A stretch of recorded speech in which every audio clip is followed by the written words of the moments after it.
running back situation at the moment, and how do you think the running back by committee did last week? Yeah, I thought that they did some nice things. There's as always, there's going to be a cut or a run that they want back, but I thought as a whole they handled the game plan really well. I thought they played it. Effort and energy was really good.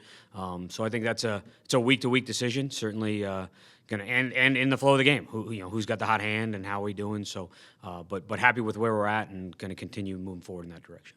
After watching the film, 3 trips to the red zone, 0 touchdowns, was there a common denominator in those, or was it different? Like, what did you see rewatching that? Yeah, I think it's a combination of scheme and execution, as it generally is. There's certainly things that as I watch, like I wish I'd called this instead of that, and hey, they went this way and we went that way, and they kind of had some good stuff up down there, and there's certainly other plays where I'm like, I feel like we had the right thing called, and we got to be a little cleaner here, communicate better there. So, but certainly spent a lot of time over the last kind of 48 hours, kind of drilling that down and making sure that we're trying to fix those issues, because obviously 3 trips in the red zone, you got to come away with more points than that. When it comes to running back by committee, how challenging is it for the coaches and the players to kind of know who's got the hot hand, so to speak, and then for the guys to stay engaged and make sure they're ready? Yeah, I think it's something. If you weren't prepared for it, I think it can certainly catch you by surprise. I think those guys, we've done a great job. I think of trying to. AD has done a great job of communicating to them their roles, how it fits, making sure they understand the game plan. So I think those guys are very prepared for it, and I think they did a really nice job of handling it on Sunday.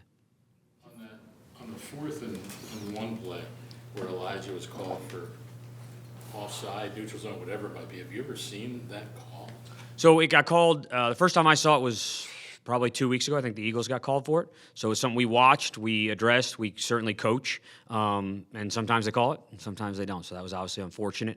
But it's something we need to be aware of as an offensive line, as the tight ends, everybody who's out there. And in terms of how they were calling it, I think they've made that pretty clear. So we got to make sure we're playing within the rules. It also looked like on that play there was a defensive guy whose helmet was almost over the ball and touching, one of the might have been yelled at.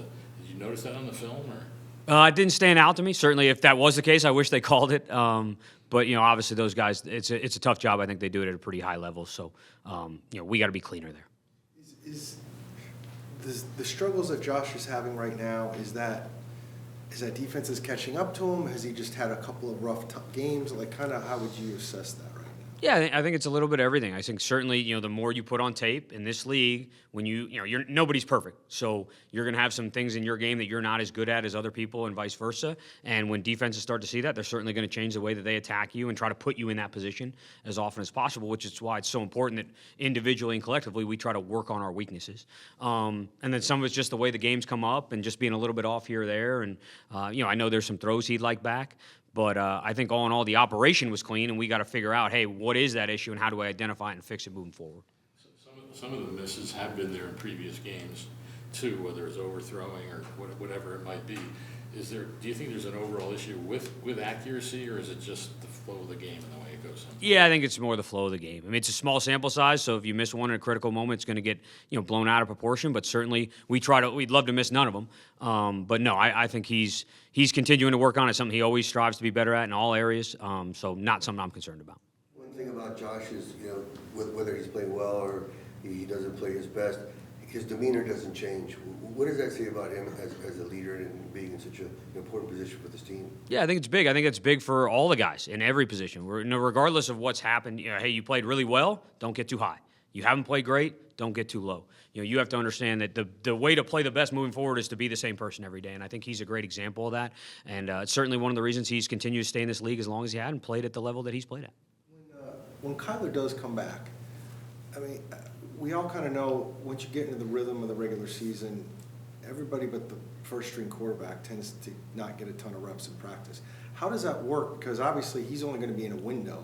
You're going to need Josh to continue to get his work in. How do you get Kyler the work you need, even though it doesn't necessarily mathematically work out? Yeah, it's a unique task. I think it's something we knew at some point was going to be something we're going to deal with, something we dealt with last year in Cleveland in a similar situation. So we have a plan in place collectively from him to the training staff to the coaching staff to make sure that he is getting as much work as humanly allowed within the rules so that when he does step back on the field, he's ready to go.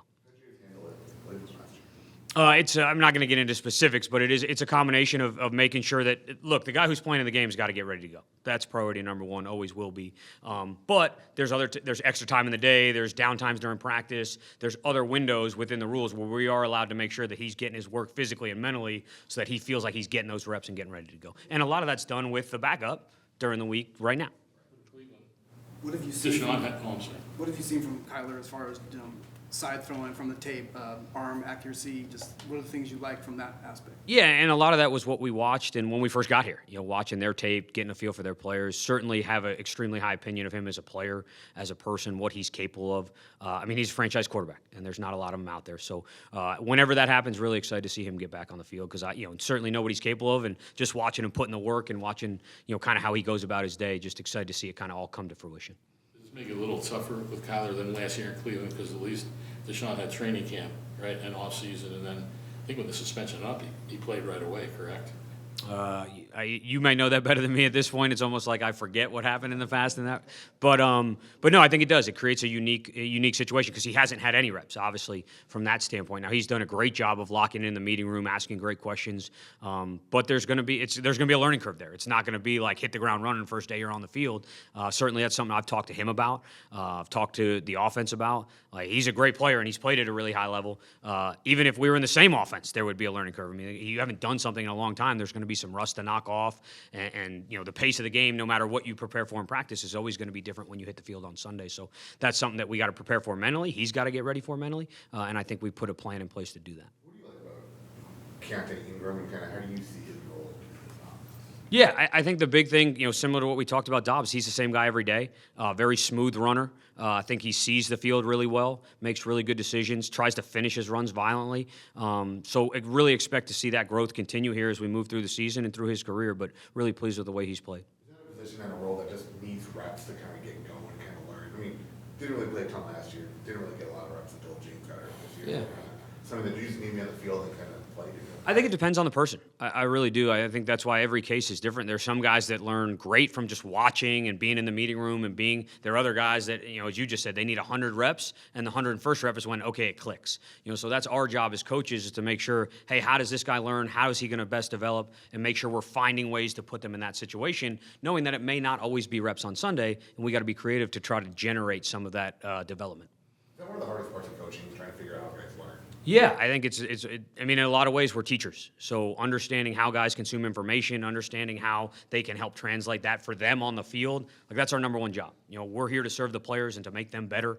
And we need to, leave no stone unturned to trying to figure out how to do that quickly, efficiently, and effectively in the limited amount of time we have with them. Is that the importance then of having Damian because he's the guy who's been around and done this? And did he look really strong right off the bat to you? Yeah, I think that's the role of a lot of vets in this league. And they had people who did it for them when they first came in. So it's that kind of passing stuff down, the knowledge of the sport, how to be a pro, how to go through your process. And certainly he's been around a long time and done this at a high level. So I think he is a great resource for those younger backs to talk to and watch and learn from. And so it's been good. It's been great having him in the room. When it comes to Kyler, and you talk about the unique skill set that he has, and how exciting is it for you excited are you to finally get him on the field when you do, and have you thought about what you would do with his talent and your creativity? You're talking Kyler. Okay, I thought you said Connor. I'm sorry. It's certainly something that we've talked through. Talk with him, talk with the staff, look through. But at the same time, kind of what we talked about, it's not like, hey, we have to throw a million things at him and expect it to go well. I think it's got to be a concerted effort to say, hey, let's make sure we're doing the things he does well, not overload him, not overloading the offense. We still got to go out there and run the ball. We got to block. We got to catch, all the other things that go along with it. I think that's really important to keep in mind for the other guys in the room, too. It doesn't change any part of your role or your job. So I think it's kind of finding that balance of certainly excited to see him out there, but there's a lot of other things we got to stay focused on if we're going to get where we want to go. First time all season, Trey had more snaps than Zach Ertz did. What did you see from his performance as a whole, and what kind of led to that decision? Yeah, I think a lot of it's just how kind of the game comes up, flow of the personnel is what we're trying to get into or get out of. Certainly happy with where Trey's at, and I think we hit on that in this room. That room as a whole, really, all three of those guys are playing at a high level, deserve to be on the field in multiple situations, and it's kind of every game comes up a little bit different. So I've never been concerned with, hey, did this guy get more reps or this many reps? But they all serve a really big role in our offense, and I expect that to continue. How do you think he's improved in the run blocking game? You said he's been working with Jeff Swaim a lot over the previous couple of weeks since Jeff's been on the team. I think a lot of it speaks to what you can learn from a vet, kind of like we talked about with Damian. It's it's the little things. It's the effort obviously has always been there, right? The physicalness has always been there, but it's hand placement. It's how to expect whether he's going to play inside me or outside me or try to go through me based on rotation or where the safety is. All those little nuances that I think allow a tight end to do their job better. That Jeff's really been able to help him learn, develop, and kind of improve in. How much do you look at what's going on around the league with other teams? I know maybe during the season it might be hard, but Kyle Shanahan talked about Miami, what he called using this cheat motion, and then apparently the Rams used some of it on Sunday also. Is that something that you look at and say, well, how can we incorporate that, or have you noticed that? Yeah, certainly, as you said, there's a limited amount of time, but we try to spend some time every week looking at certain trends around the league, figuring out what's been hard on defenses, because it's a copycat league in a lot of ways. Some of the things we do well, you start to see other teams do. Start the things that we've taken from them, we obviously want to go out and execute at a high level. So that's a big part of this league. One of the guys in our room, Spencer Whipple, who was here previously, who stayed on staff, has done an unbelievable job. That's one of his big roles is, hey, give me some ideas, throw out some new stuff, make sure we're looking around the league so that we are, out in front of a lot of that stuff, whether it's a motion or a scheme, little things like that. So that's a big part of the job, and I think Spencer's done a great job with it. And I think collectively as a group, we've certainly tried to incorporate that stuff, whether it's that specific motion or other things like it. What's it out with Spencer just to have him come back? Yeah, Whip. Yeah, he's been great. He's one of those guys, when I got here in terms of learning the roster, getting a feel for the players, has a great knowledge of the game, just really happy with him as a whole. He's great to be around just as a person, but his knowledge of the sport, knowledge of this organization, he's been really invaluable for me.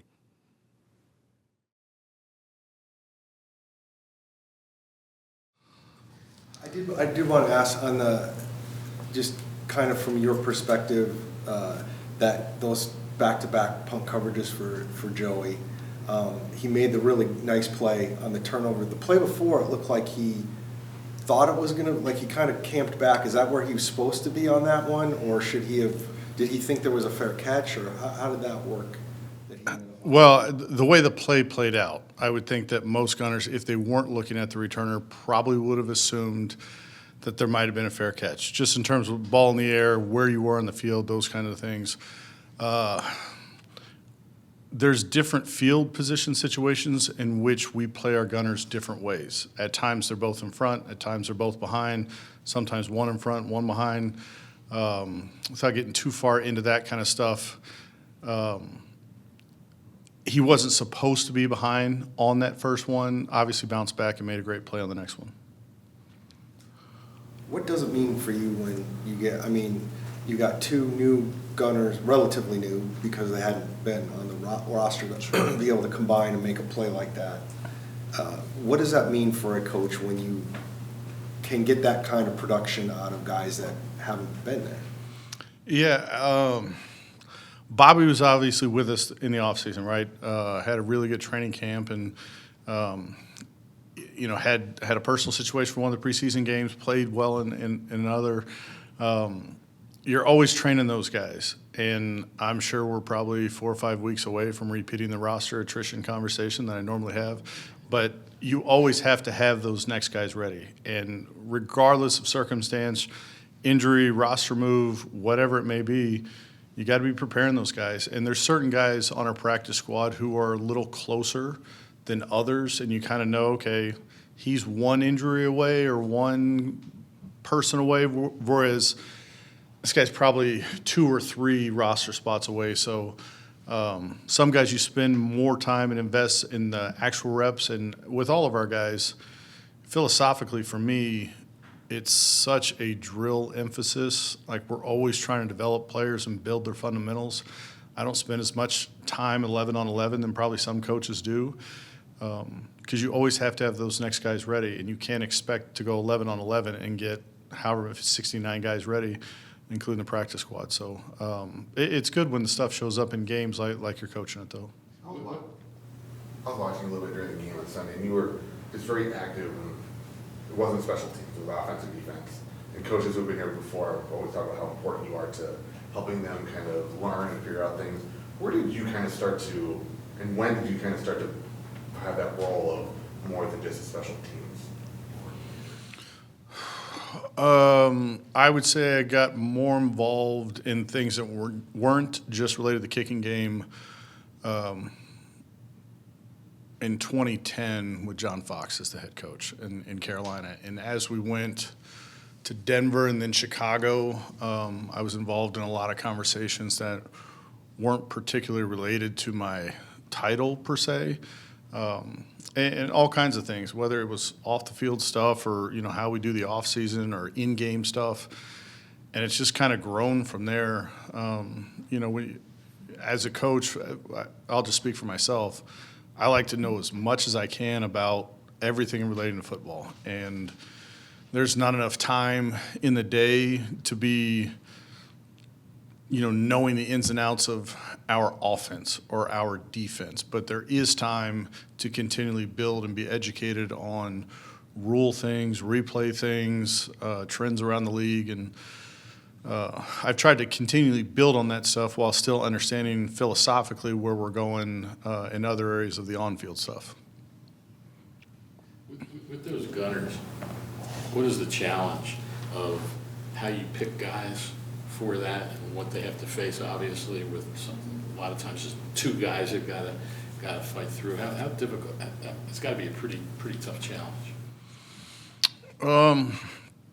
Well, you start with your roster and you try and figure out, okay, of the guys who are going to be available on game day, like who kind of fits the things that you look for. Specifically to your question, you'd like to have guys that can run fast. You'd like to have guys who are willing tacklers. You'd like to have guys that understand what you're coaching and teaching and can apply those things and improve. And, you know, for some guys, you see film on them doing it for other teams, right? Like there's some of that stuff. And there's other guys that, you know, through practice reps. You asked what I look for in a gunner. I've had quite a variety of guys out there. I mean, just here, you've seen the guys who played, you know, this year, but when Dennis was coming off of IR, we were a little bit, it's a couple of years ago now, we're a little bit banged up on the perimeter guys. He was playing gunner. Zaven Collins played gunner. I played Roy Robertson-Harris, who's a defensive tackle in Jacksonville when I was in Chicago at gunner. Played Greg Hardy at gunner when we were in Carolina.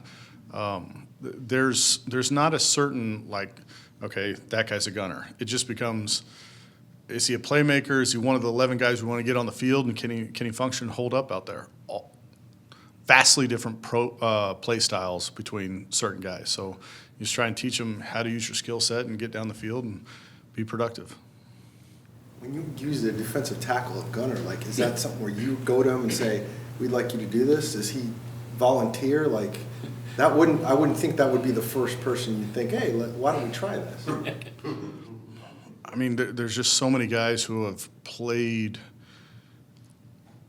different spots, and if you pay attention around the league at that time, you know, back then, like Adalius Thomas was a really good special teams player for Baltimore. I believe he was in the Pro Bowl and stuff. It's like when a guy walks through your building, you kind of just say, okay, you start with, can they do everything? Okay, the answer is almost always no. So what can they do? What is the skill set?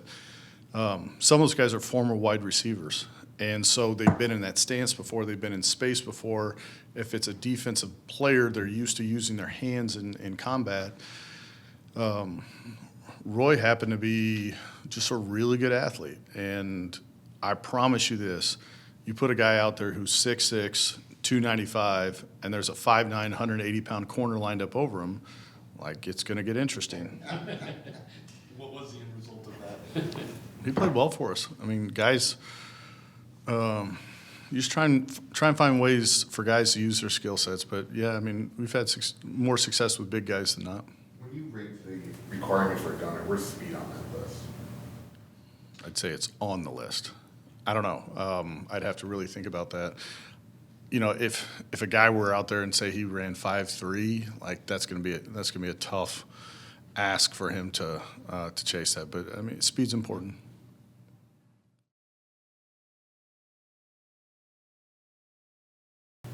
With the way the run game went for the Rams in the second half, was that just a question of you guys were doing a pretty good job against the pass, and they exploited that. I mean, kind of how did that go?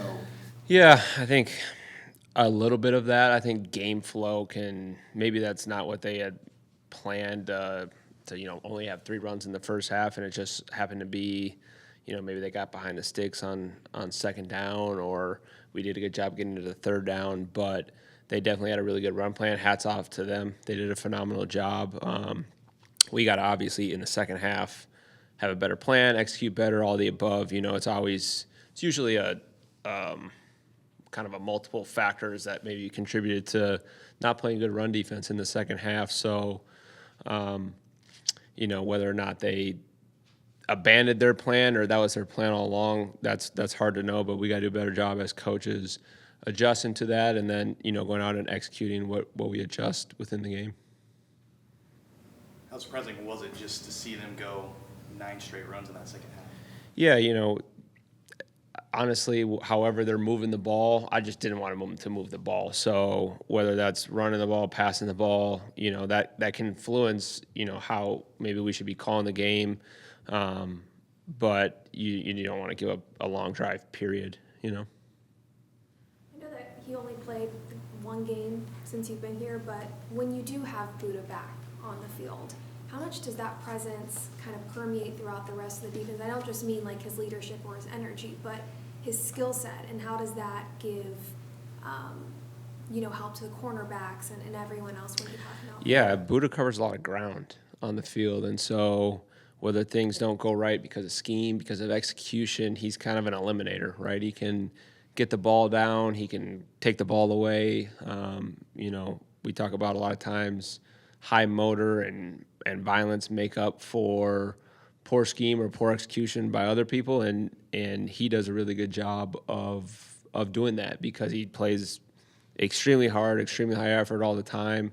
He's fast. He plays with very good technique, can tackle really well. So there's definitely an element of when he's on the field, he can eliminate a lot of mistakes with just how he plays.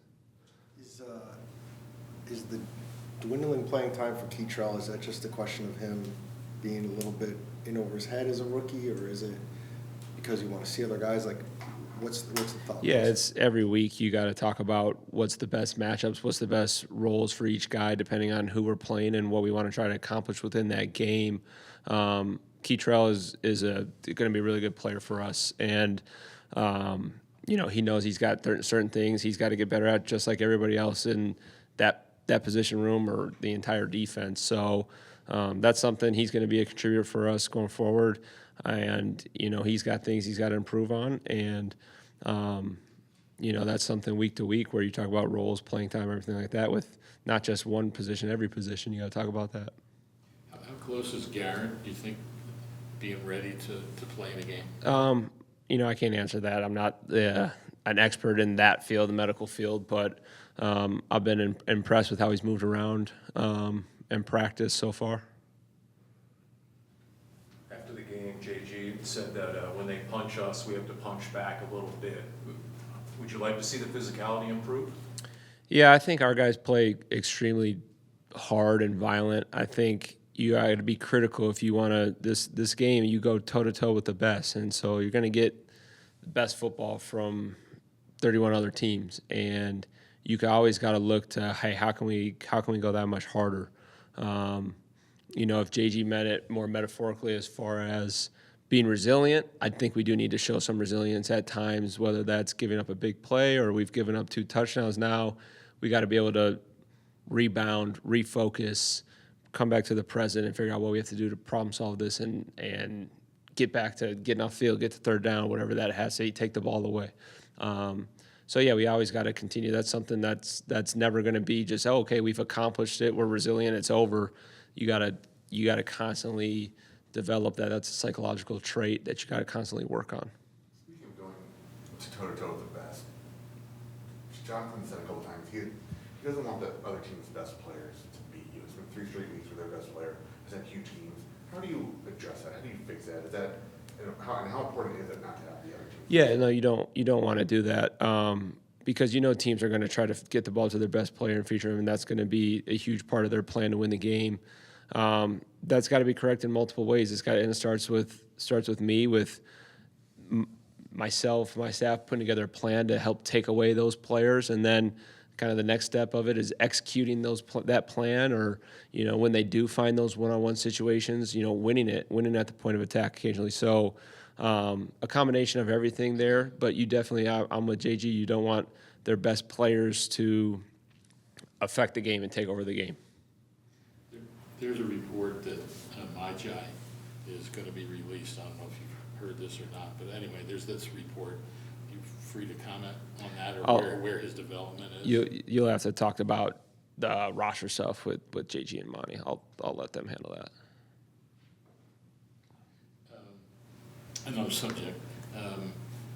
Jonathan said after the game that they did some things with Cooper Kupp a little differently than they had in the past. And then yesterday, Sean McVay talked about this. He was asked about this cheat motion that apparently some teams are using, especially Miami. Kyle Shanahan called it cheat motion. Have you seen that? Did you see that from Cooper on Sunday? And how do you combat that? Yeah, they moved. It wasn't necessarily through cheat motion. They were moving Cooper Kupp around in some different spots that he hadn't necessarily played a lot of per se. Situationally in the red zone, it showed up in the 2-minute, and then that cheat motion, it really just makes you have to be sound and ruled out defensively, because what they're doing is they're creating formations on the fly, right? And they're not stagnant pre-snap, so you have to be able to get in and out of communication very fast, and each call defensively might require different adjustments, and so the players have to be, we always call it being ahead of the motion, whether those cheat motions are going out, coming in, going across the ball. You got to have your rules, and you got to have, hey, if this happens, this is what has to happen very fast, right? And it has to have a level of simplicity to it, because it is happening so fast, and you can't necessarily, shift everything around or move or change what coverage you're in, but you got to have answers for, hey, when we're in this has to go to this, or whether that's the front or the coverages, they all got to be synced up, because those cheat motions, those fast motions are happening with tight ends between the tackles, they're happening with receivers out wide, they're happening with receivers getting into the tackle box. So a lot of ways that good offensive systems are kind of dialing up those fast motions, right? I think cheat motion is just I don't know if they were using that as the term to when they're going out, or if that's when they're kind of bowing it just slightly, and just as he's about to go forward, the ball snap. They do a good job timing it up. But yeah, that presents challenges to your rules. You got to be ruled out. That kind of depth, that outside linebacker, how do you sort of decide, the situationals for when those guys go in? That can depend week to week, but if we feel like, hey, in this week, this is a good chance for them to get in there, because whatever we like with multiple outside backers in the game, maybe it's that situation that we're trying to attack scheme, attack a player, whatever that is, that can change week to week when you want to put those packages in. So kind of a fluctuating thing. Back to that motion quickly. Shanahan actually said he called it cheat motion because it's cheating. Well, there you go. I mean, let's take it out. Let's go back to just being kind of stagnant. To your point about having to decide fast, it's because obviously a team doesn't do it all the time. You don't know when it's coming. Yeah. Correct? Yeah, no, there's definitely an element of, hey, this is what I see right now, but I got to be ready for it. If this guy comes here, what's my call, right? And that's what you talk about, to play this game, you have to be highly intelligent, and you also have to be able to process fast, right? I'd probably be pretty terrible if I had to go out there as fast as the players have to adjust. If I got put in that spot and all of a sudden it's coming from this way, I'd be like, because I'm not in that situation where I have to process that. And so, hats off to the guys of being able to execute whatever we have to get into with those motions at a high speed, because it's a lot easier to draw it up on the chalkboard or talk about it in the meeting room than it is to be able to go out there and execute it. So I think our guys do a good job of conceptually understanding what the opposing offense is doing, what it does to our defense, and then, hey, we have to get ready to, make these adjustments on the fly as we go, and then they go out and execute it. So it's cheating. It's cheating, you're right. And then you got, as Josh had asked about the best players, now you have the Seahawks coming in the challenge. Yeah. Or not coming in, but Yeah, I think the Shane challenge they have. I think Shane Waldron does a really good job of being multiple. He comes from that McVay offense, but you can see he's got his own flavor to it. Does a really good job. They got great skill throughout. They got a deep tight end room, a really good running back. Very impressed with him, and they're deep at wideout. And he utilizes all those guys. He's multiple, keeps you on your toes a little bit defensively, just because he can go out and try to win a game so many different ways. Like, you want to talk about adaptability.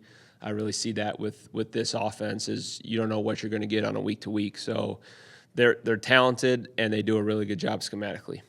When you have someone like Pete Carroll who's been successful for so long, does that give you more tendencies to pick up on, or does that not really matter because he's been so good for so long? Yeah, I think you got to. I'm looking at it more as Shane Waldron and what he's done, as far as any tendencies you might want to pick up on offensively.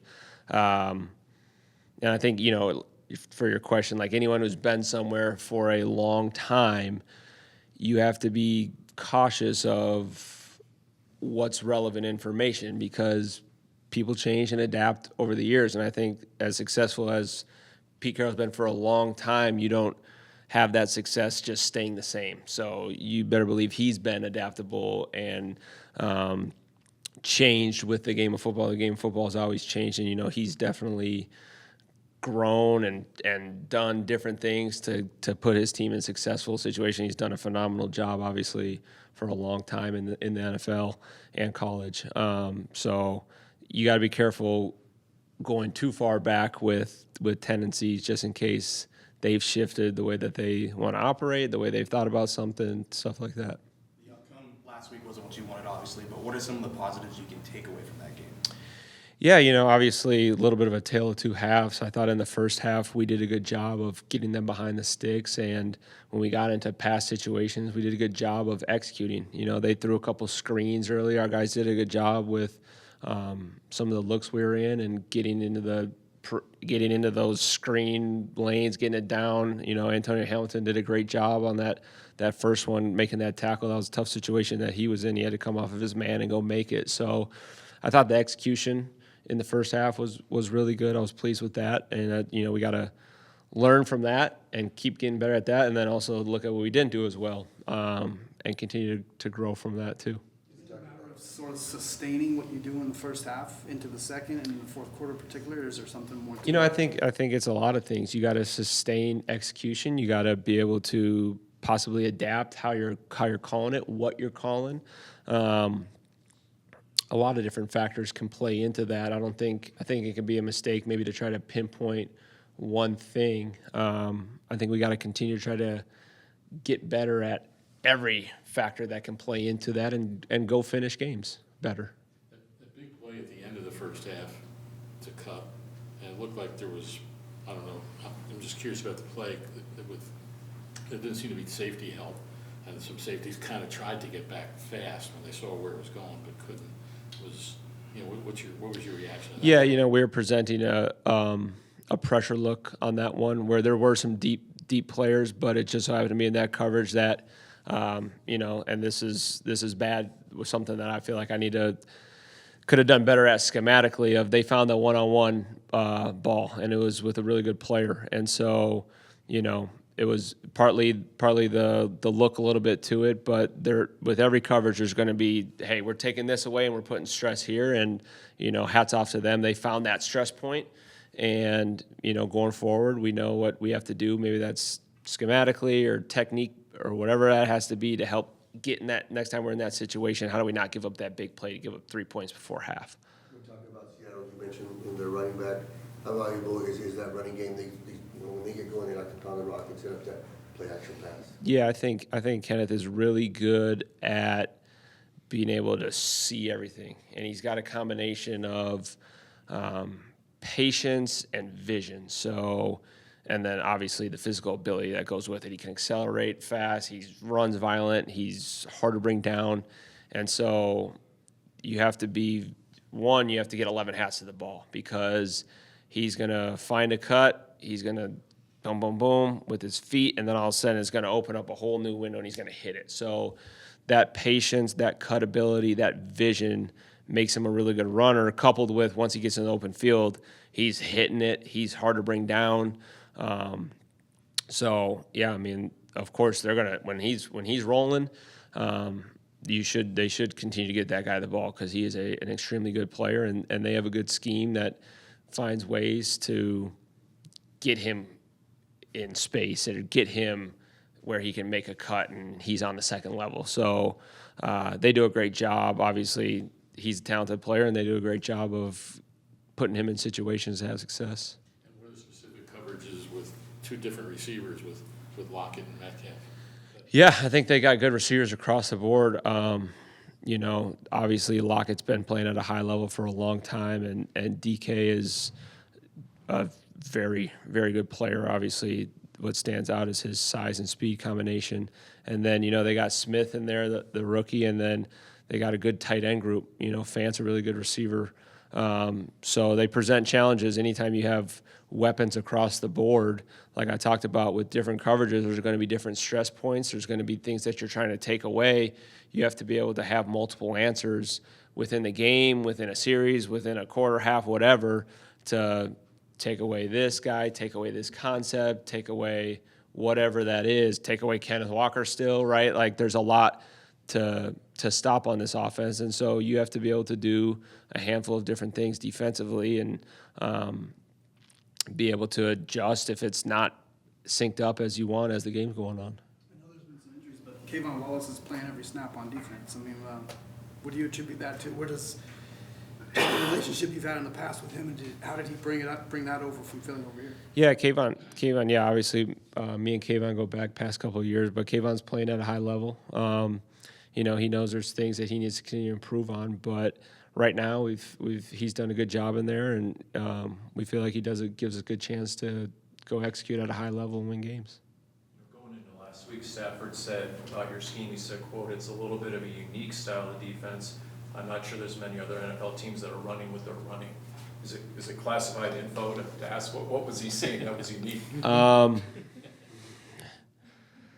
Yeah, I mean, I think, you know, we probably do some things that are a little bit abnormal or creative. You know, not necessarily just completely out there, but situationally, whether that's normal downs or third downs, there is some stuff of credit to, I would say, our players, and because, you know, we get a lot of ideas from our players and the staff of kind of putting together a defense that's multiple, that comes from a lot of different areas of expertise, whether that was from college or from the NFL, past coaches. We've been around stuff that we kind of came up together as a collective unit, and not just saying, hey, let's just do this because this has been done before.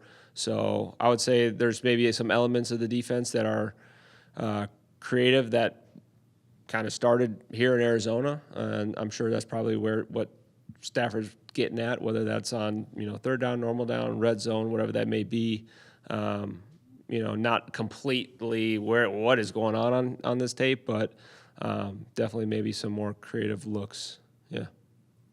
How good does it feel just to be able to get, I guess last week the offense had to call a timeout because you guys are moving all over. How good does it just feel to be able to force that kind of play to happen? Yeah, I think it makes you feel like that they're unsettled or uncomfortable, but you know, they burn their timeout, and it's time to get to the next call right after that, and we got to go execute that call. So, you know, I don't know if it feels great. They still in the third down here that they could go convert. We got to get a call and go execute it, but it does tell you maybe where they were at with being able to identify what we were in, or getting their communication set, and maybe something, hey, let's maybe come back to that, because it did leave them a little unsettled.